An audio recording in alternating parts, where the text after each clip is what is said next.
I know I'm late to the party, and it's taken me a couple of years to realize this, but Lunalight monsters are furries?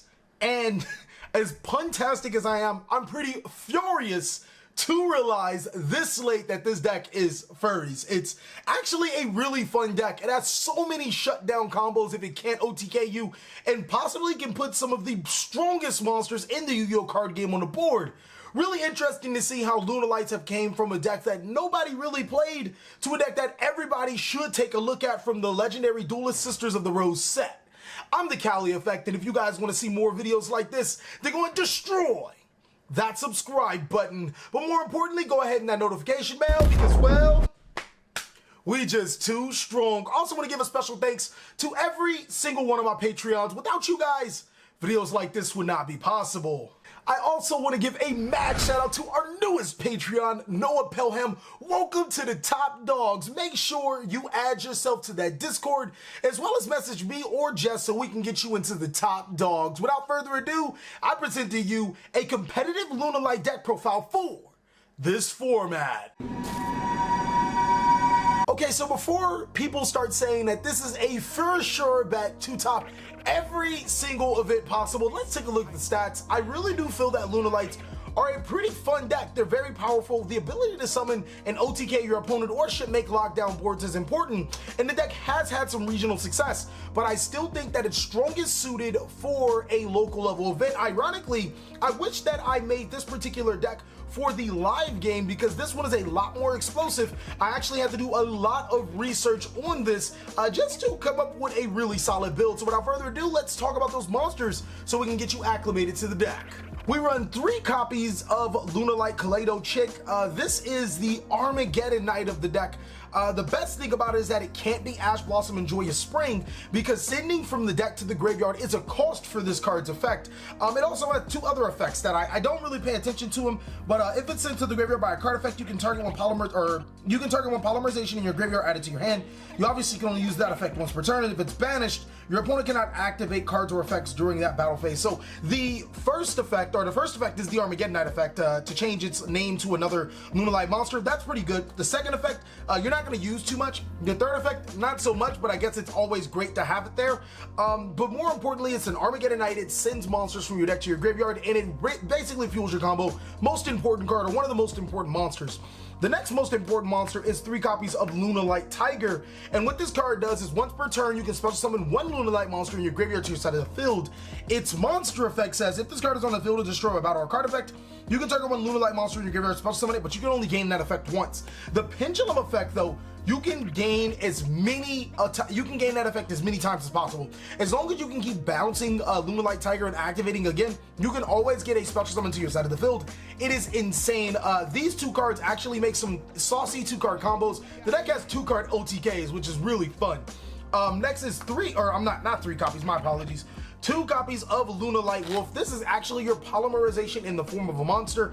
There's not really much else to say. It does restrict you from pendulum summoning when it's in your scale, because you actually do have scales inside of this deck. It restricts you to pendulum summon just Lunalight monsters, but to be honest, we pretty much play only Lunalight monsters, and you know, the other cards that aren't Lunalight can extend themselves to their side of the field. 2 copies of Lunalight Black Sheep. This card can either search a polymerization or recur Lunalight to your hand. It's pretty good. I didn't think that it was a 3 of, but I do think that it's a pretty powerful card. Also, when it's used as a fusion summon, I think you special summon or add. If this card is sent to the graveyard as a fusion summon, you can add to your hand 1 Lunalight Pendulum monster from your extra deck to your hand. This card's actually really good for recurring your pendulums. You don't normally use that effect too much because again, we don't focus on the fusion. We focus on being able to put so many monsters on the board and taking advantage of it. One of the cards from the new set, 2 copies of Lunalight Yellow Martin. This is one of the most powerful cards in the deck because when it is in the graveyard, you can bounce a Lunalight card to your hand, a special summoner, and then if she's sent to the graveyard by a card effect, you can add 1 Lunalight Spell or Trap card from your deck to your hand. Now, the only unfortunate thing is that Lunalight Perfume is not a Lunalight card, it's Luna Space Light, so it's really unfortunate, but it's still a really powerful effect. I know it has an effect when it's banished, right? Again, that just shows you how little I use the other effects. Like, this is a really perfect extender. It doesn't have a banish effect from what I'm seeing. But I wanted to be 100% thorough with you guys. If this card is in your hand or graveyard, target one Lunalight card you control. Return it to your hand if you do special summon this card, but banish it when it leaves the field. This card is sent to the graveyard. No, it doesn't have a banish effect, but it's still really powerful because it allows you to recur your Tiger and get more resources. One copy of Lunalight Emerald Bird. This was actually one of the first cards to go. Once I realized that it was a good card because when it's normal summon or special summon, you can send a Lunalight card from your hand to the graveyard to draw a card. And if I remember correctly, it wasn't cost, it was part of the effect. So it allows you to trigger, yes, it does. It allows you to trigger your Lunalight monsters in your hand, and then when it's sent to the graveyard by a card effect, you can special summon Lunalight monsters to your side of the field. So it was really good, but unfortunately, it just didn't come up enough or as much as I thought it would, and I think it's a really solid one-of. Another really solid one-of is Lunalight Purple Butterfly.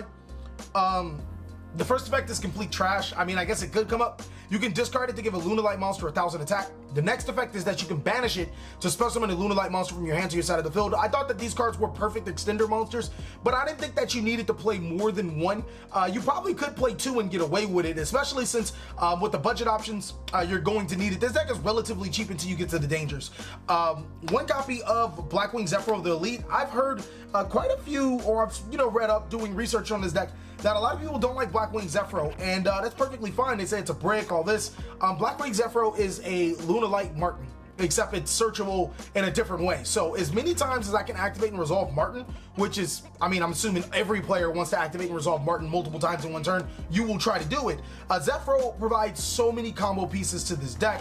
Yes, it takes up 3 slots, 2 from your main deck and 1 from your extra deck, but it's totally worth. The reason why it takes up 2 slots is because I do play the Raid Raptor Singing Lanius. This card extends combos because if you control the XE monster, obviously you can summon it to your side of the field, and it just helps so much with just combo potential. So that's it for the Raid Raptor, or the Blackwing and the Raid Raptor monster that we do run. We actually do run a Danger Engine, and I'm normally not a fan of putting Danger Engines in any decks just because they're dark, but Dangers work really well with this deck. First, we run 2 copies of Danger Jackalope. Obviously, all the Danger monsters have a clause that you reveal it in your hand, your opponent randomly selects a card in your hand, discard it. If it wasn't that card, you get to special summon it to your side of the field and draw a card, and then all of them have effects when they're discarded. The best thing about Danger monsters is that discarding them are not cost. So when your opponent selects a Lunalight monster in your hand and discards it, you can gain their second ability as well as summon the Danger monster to your side of the field and draw a card. And they are dark, excuse me, they are dark extenders. They can make curious for you. They're just really awesome. Jackalope is a win-win situation. You summon it, draw a card, and if you hit it, you get to summon one from your deck and draw a card. Same thing with Danger Sunoko. This card is another win condition, or not a win condition, but another extender. Whether it's hit or not, it does not matter. You're gonna summon it to your side of the field for free and draw a card. And then 2 copies of Danger Mothman. This is actually the card that you really want to summon because it is a level 4 monster, and this deck thrives on its XE4 plays. And the next thing about it is that you can draw and discard a card, which triggers your Lunalight cards. All of these monsters also have synergy with Lunalight Perfume and your Lunalight Serenade Dance Trap card, because you can discard them to gain those cards' effects and then still gain your Danger monsters. Like Sunoko will get you a summon, Rabbit will obviously get you a summon, and Mothman will get you a draw and discard. So it's like insane how the Danger monsters work with this particular deck. We topped that off with 1 copy of Armageddon Knight. Armageddon Knight felt like a 4th copy of Lunalight, Lunalight Kaleido Chick. It felt free. I just couldn't not play the card because it was just so free inside of the deck. And then 1 copy of the Phantom Knight Silent Boots. That is for the insane combo. I cannot remember his name right now, but I have to give a mad shout out to him. His deck build, I was looking at, I was like, oh, that is really smart to be able to summon Rusty Bardic and then make Azathoth on your opponent's turn. In this deck, I take it to the next level because I think not only will I be able to show you the combo, but I think that not only can this deck do that, it can do other things like 2-card OTK and then put other pressure on your opponent. But that's it for the monsters. For the spells, I want to say I run 3 copies of Lunalight Perfume. This is the best spell card in the deck. It's a Monster Reborn for Lunalight. It also allows you to discard a card to search a Lunalight card, which if you're using your Danger monsters, it's pretty free. 3 copies of Foolish Burial Goods. This card's like dummy important if you ask me. Getting your Lunalight Perfumes to the graveyard or your Lunalight Serenade Dance to the graveyard is just maddening. It basically is a reinforcement of the army with the deck at times because you send a Perfume and Perfume can search whatever you want. 3 copies of Reinforcement of the Army inside a 5 formation Tanky. add that Beast Warrior that you need, basically just an extender. 3 copies of Called by the Grave because I don't want to be hand trapped. As you guys can see, this deck runs no hand traps, and I feel if you are going to run a danger engine inside of the deck, hand traps should be a no. And to be honest with you guys, hand traps aren't that good right now either. So it's like, what's the point of running hand traps? The only hand trap that I would even consider right now is either Ash Blossom and Joyous Spring or Cypher and Gear Gamma, as you guys seen in the train video. 1 copy of the Phantom Knights rank up magic launch. Card's insane in this deck because you can make Afterthought on your opponent's turn. Lunalight Fusion, in the video you guys seen that we obviously thought it was Shut Off Fusion. Nonetheless, it's still a pretty decent card. You could probably cut it and you wouldn't miss it though. 1 copy of Foolish Burial. It does come up sometimes, like to get that free card from the graveyard, but it's not like Foolish Burial is an extender, and then Polymerization. We finished that off with 1 copy of Lunalight Serenade Dance. This card's actually really good. I wanted to play 2 because it discards a danger monster from your hand to summon a Lunalight monster from your deck to your side of the field. I'm like, what? Or you can danger it to the graveyard and get another card. It was just like insane, but you only really need 1, and you know, this card you don't want to draw, you want to send to the graveyard. And then lastly is 1 copy of the Phantom Knights Shade Brigandine. This is just another dark extender to put on your side of the field so you can finish off with your Afterthought combo. That's it for the spells and traps. For the extra deck, only 1 Lunalight Leo Dancer. This is a card that I actually wanted to run 2 of because you can actually summon it twice, but I felt that if you summoned it, you're probably going for game. The same thing as the train thing. If you summon this guy, you want to win the game right away, and he's going to provide that utility. Oh, also, before I get deeper, I don't run, obviously you've seen that I don't run like the Blue Cat. I don't run the White Rabbit. I don't want to say they're bad. Well, Blue Cat, I think it's just bad. But they're not good because they don't extend my combos. Like either I'm OTKing you or I'm setting up a really powerful board, but I don't run them. Lunalight Leo Dancer is awesome. Panther Dancer is to get to the Leo Dancer. And then 1 copy of Lunalight Saber Dancer. This is the guy that you go into when you know all your resources are low. It actually gives one of your monsters 3,000 attack, so that's actually really good. But I feel like you only need 3. If you must, you can play another copy of Lunalight Leo Dancer. You can summon it twice, like in theory. 1 copy of Curious, Lunalight Perfume, and Kaleidoscope is a 2-card OTK with Curious, or just like it's 2-card like mad damage, and it's gonna win you the game. 1 copy of the Phantom Knight Rusty Bardic. This card's amazing. It sets up your combos. Summon Sorceress, Reprodicus. These cards should be expected in any deck that just wants to extend the Living Daylights out of it. That helps. Underclock Taker. This plus the the Leo Dancer. Ooh. Is like a 2-card OTK in itself as well. If you can make this, you target opponent's monster, give it to your monster, attacking to both monsters. It's a lot of damage. Witch's Apprentice. It's a card that you're going to go into a lot. And then Firefighting Dorama Dole. This card is awesome because it lets you destroy back row, but you don't need the card. You can take it out for like a Boral Sword, because the deck can make rank 4s relatively easy. For the XE monsters, the Force Strix, again, a controversial card, but I think it's pretty mandatory if you ask me. It's just so free when you can get cards like the Singing Ramdis, and you don't need it for the combo, but it's like, it makes the combo so much simpler, and it gets Zephyros, and it's just so many good things with it. Evil Storm Thanos, if you collect all 7 of the affinities, is it 7? I'm pretty sure it's not 7. Or no, if you collect all 7 of the affinity stones, you can use it to summon Shinron to bring out Exodia to win the game. But no, you just use it because it's one of the only dark monsters that can get both materials off on basically in 1.5 turns. Tiger King helps you out Thunder Dragon boards and negates all their monsters' effects, and Search the Tenki. Evil Swarm Nightmare is amazing if you have to go first and you somehow can't perform the Azathoth combo, because it can flip some of those important cards face down. And then of course the Azathoth, you summon it on your opponent's turn so they can't use effects, and then on your turn you just go ahead and you win the game. That's it for the main board and the extra deck. Let me show you guys the combos that will blow your mind. Okay, ladies and gentlemen, this deck is like insanely powerful. If you guys, it's a 2-card combo. I decided to main it inside of the main board because I expect players to make Lunalight go first, because obviously going second you can OTK your opponent, but this is the 2-card combo that you are going to need to set up almost insanely powerful boards. What you are going to do is normal summon your Lunalight Kaleido Chick using its ability to send from your deck to the graveyard Lunalight Yellow Martin. Now, you're going to use the effect of Lunalight Tiger to spell summon your Yellow Martin to your side of the field, and this is why you run the Zephyros combo. I'll show you guys right now. Using these 2 monsters as an X-Seed summon, into your Raid Raptor for Strix. Now, for Strix is going to go ahead and detach the Yellow Martin to the graveyard to add from your deck to your hand Singing Lanius. Special summon Singing Lanius to an area where summon sorcerers will point to, whether it's here, here, or here, and then use Yellow Martin's effect, bouncing the Lunalight Tiger to special summon Martin to your side of the field. Use Martin and for Strix for a link summon, banishing the Lunalight Martin to summon your Reproticus to your side of the field, and then use your Lunalight Tiger's effect to special summon a Kaleido Chick to where Reproticus points to. Kaleido Chick's effect is going to go ahead and activate, and with that we're just going to go ahead and send Lunalight, not Kaleido Chick, I apologize. You're going to send Lunalight Purple Butterfly depending on whatever extender that you have. Now again, this combo is a 2-card combo. It's a 3-card combo if you have a level 4 Lunalight monster in your hand, or just any way to put another level 4 monster, whether it's Perfume, a danger monster such as Jackal, or just straight up having Mothman, and just getting lucky and summoning off the Mothman. From here, you're going to use Reproticus to turn Kaleido Chick to a dinosaur. Use both of these monsters for a link summon into Summon Sorceress. Where's that Summon Sorceress? Summon Sorceress, target the Singing Lanius to special summon Blackwing Zephyros, the Elite, to your side of the field. And now you're in a really good position, ladies and gentlemen.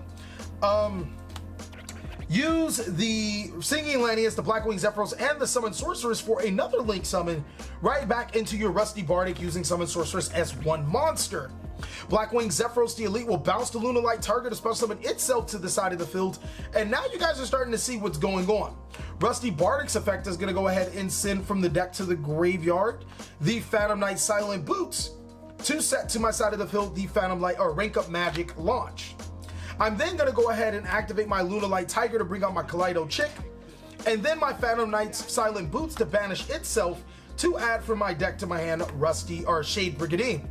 Shade Brigandine is going to activate its effect, and this is how I'm going to summon my Thanos right here, guys. All the Affinity Stones acquired. Now, hypothetically, let's say we do have another Lunalight monster in our hand. That's the most optimal way because it does need to be a Beast Warrior for the most optimal. It doesn't have to be a Beast Warrior, but if it is a Beast Warrior, it's most optimal. Let's just say, for example, it does not matter. We have Emerald Bird in our hand. Banish the Purple Butterfly to special summon the Emerald Bird. This is face down.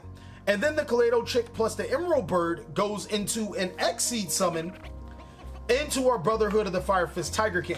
Now, the reason why Tiger King is so important is because Tiger King can actually set a Fire Formation Tinky. You activate the Tinky and it'll set you up for your combo, because this is all you need for the combo, the very next turn. So if your opponent can't break this board, you are going to break them and summon enough monsters to win the game. But you don't necessarily need to Beast Warrior monsters. You can go ahead and make Evil Swarm Nightmare to your side of the field, and you can still disrupt your opponent through Nightmare. And then obviously, before you end your turn, you use Evil Swarm Thanos, and then you use it again on your opponent's turn, using the Phantom Knight's rank up launch to turn it into an Azathoth, so your opponent monster effects are negated. That's it for combo number 1. Let me show you guys another combo. Okay, ladies and gentlemen, the last combo is a 2-card, that's right, a 2-card OTK. Really, really fun to do. It is going to require Lunalight Perfume and also Lunalight Kaleido Chick in your hand. It's really awesome. What you're going to do is normal summon your Lunalight Kaleido Chick and use its ability to send from your deck to your graveyard Lunalight Yellow Martin. Activate Perfume to bring back your Lunalight Yellow Martin and use these two monsters for an X-Seed summon into your Raid Raptor for Strix. Now, Raid Raptor for Strix has to detach the Kaleido Chick, but it's going to add from your deck to your hand Blackwing Zephyro. You're going to use the effect of Perfume, banishing itself, to discard the Zephyro to add Lunalight Tiger from your deck to your hand. Go ahead and activate that Lunalight Tiger using its ability to special summon Kaleido Chick back to your side of the field, and then Kaleido Chick is going to send Lunalight Purple Butterfly from your deck to your graveyard. Now, what am I doing wrong? This has to make something. Yes, these two monsters, I had to think for a second. These two monsters have to link themselves off into an Underclock Taker, then use your Lunalight Tiger to special summon back to your side of the field. Oh, I'm sorry, no, you're right. Use Blackwing Zephyros to bounce the Lunalight Tiger to special summon itself back to the side of the field. Now Lunalight Tiger's effect can special summon Kaleido Chick, and Kaleido Chick can send Panther Dancer from your deck to the graveyard. Almost hella goofed. This time around, you can use your Lunalight Martin, bouncing the Tiger back to your hand to spell summon itself to the side of the field, and then use both of these monsters for an Exceed summon into Brotherhood of the Fire Fist Tiger King. Tiger King's effect will set and activate your Fire Formation Tenki. I use that to get Lunalight Emerald Bird from my deck to my hand. As you guys can see, we can pretty much do a lot with this combo. I can activate Tiger to special summon back the Lunalight Purple Butterfly, and then we can use all three of these monsters for a Link summon right into Curious, because you know that's what we're trying to do at the end of this combo sequence anyways. Curious effect is going to activate itself to send Lunalight Perfume from the deck to the graveyard. Perfume is going to banish itself, discarding the Emerald Bird to add the Lunalight Wolf from my deck to my hand. And now I can activate Lunalight Wolf in my graveyard, banishing Lunalight Panther Dancer, Emerald Bird, and Purple Butterfly to special summon to my side of the field that Lunalight Leo Dancer. Where's that Lunalight Leo Dancer? Next, I can activate the effect of Emerald to special summon my Purple Butterfly, and I haven't really figured out what to do with this, but it's still really awesome to be able to have a board like this on your side of the field, and this card can attack twice, and this guy is strong, and this guy is strong, so it's pretty much game. Thank you guys so much for watching another segment of the Cali Effect. I really hope you guys enjoyed this video. If you did, go ahead and give it a like, and if you didn't, let us know down below in the comment section what we could do to be better. Please like, comment, subscribe, but most of all, enjoy. I hope you guys are having a great day like I am.